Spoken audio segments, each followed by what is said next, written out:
ربنا يعلم انا رحت فرع البريد مخصوص عشان اجيب الفيزا دي، عشان اتكلم عنها في الفيديو عن تجربة للناس اللي اشتروها من فرع البريد، وعشان اكلمكم واقول لكم ازاي قدرت اجيبها وافعلها في اقل من ساعة بدون اي مشاكل. لو عايز تعرف كل التفاصيل دي ومميزات وعيوب الفيزا دي تابعنا بعد الانترو.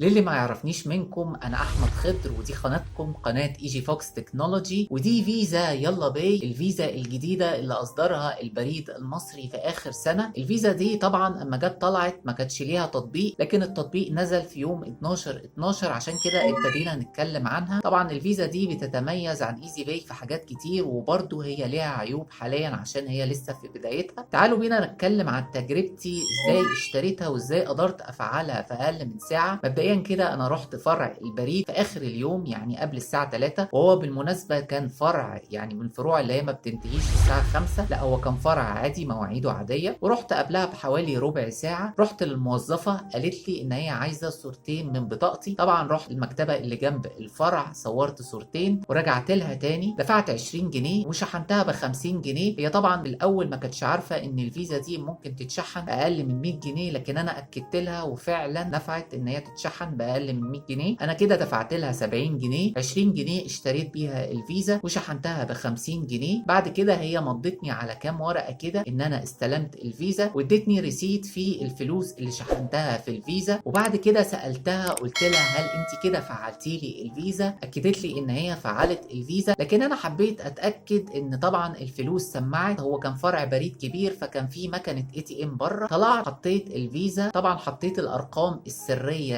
اللي جت مع الفيزا، والارقام السريه دي بالمناسبه بتبقى داخل الظرف بتاع الفيزا. حطيتهم في الفيزا وعلى طول الفيزا دخلت على بياناتها، لكن للاسف ما لقيتش الفلوس سمعت. بصراحه انا قلقت وقلت كده ال 50 جنيه راحت عليا، لكن قلت اصبر شويه. رحت غيرت الرقم السري بتاع الفيزا اللي كان مكتوب على الظرف، وقلت استنى ساعه كمان. كنت طبعا بعدت عن فرع البريد، رحت فرع بنك تاني كان في اي تي ام في الشارع. رحت حطيت فيزا بتاعه البريد، وبالمناسبه استعلمت عليها عشان الناس اللي بتقول ان انت لو سحبت او استعلمت هيخصم منك فلوس، لا، الحكومة المصرية لاغية مصاريف السحب والايداع او الاستعلام من اي ماكينة بنك تاني لو هتحط فيزا مختلفة عن البنك ده، عشان كل الناس ما تتزحمش على ماكينة معينة. فاي حد يقول لك لو سحبت من ماكينة بنك تاني هيخصم منك، لا، الكلام ده مش حقيقي، هي الحكومة لاغية الموضوع ده. رحت البنك وجربت استعلم على الاي تي ام، لقيت فعلا ال 50 جنيه نزلت على فيزا. وطبعا هو الناس اللي بتقلق ان انت اول ما بتحط الفيزا وما تلاقيش فيها فلوس بعد ما بتروح فرع البريد، لا ما تقلقش، اهو انا زي ما بقول لك حصلت معايا، وبعدها بساعه اتاكدت ان فعلا الفلوس نزلت. يبقى كده انا عملت ايه؟ انا رحت فرع البريد دفعت 20 جنيه وعملت ايداع باقل من 100 جنيه، 50 جنيه، فطالع انا عملت ب 50 جنيه. يبقى كده انا دفعت 70 جنيه، مضيت على كام ورقه، كان الرقم السري موجود في ظرف الفيزا، حطيته وغيرته، وبعدها بساعه رحت استعلمت تاني لقيت الفلوس نزلت. طبعا الفيزا دي في الفترة الأخيرة كانت موجود فيها مشاكل كتير، وبالمناسبة انت تقدر تجيب أكتر من واحدة بنفس صورة البطاقة، عشان كده قلت لكم إن أنا رحت فرع البريد. المشكلة كلها في الفيزا دي هي مش في الإيداع، هي المشكلة في السحب. حاليا في مشاكل في السحب معاها مع حساب السكريل أو الباي بال أو أي سحب من أي موقع انت تقدر تودع بيها وتقدر تتعامل بيها، تقدر تشتري بيها، لكن مش هتقدر تستقبل عليها فلوس في الفترة الحالية. ولذلك أنا رسلت الموقع الرسمي واكد لي ان هو جاري حل المشكله دي. وعشان كده بقول لكم يا جماعه زي ما قلت لكم من شهرين، اما قلت لكم التطبيق لسه ما نزلش وهينزل، وفعلا الناس صدقوا ونزلوه في الميعاد اللي قالوا عليه. عشان كده احنا ممكن نصبر شويه. انت جبت الفيزا ب 20 جنيه يعني ما كلفتكش قوي، حطيت فيها فلوس، لو عايز تسحبها اسحبها، هي الفيزا معاك وصلاحيتها بالمناسبه هي 5 سنين، وعشان كده انت تقدر تتعامل بيها بمنتهى السهوله وتشتري بيها لحد ان شاء الله ما المشكله تتحل. ايزي باي ما بقتش موجوده قوي دلوقتي في الفروع، وحتى دلوقتي الموجود منها فيه مشاكل، والتطبيق التطبيق فيه مشاكل كتير جدا، ولسه ان شاء الله في الفيديو الجاي هتكلم عن تطبيق يلا باي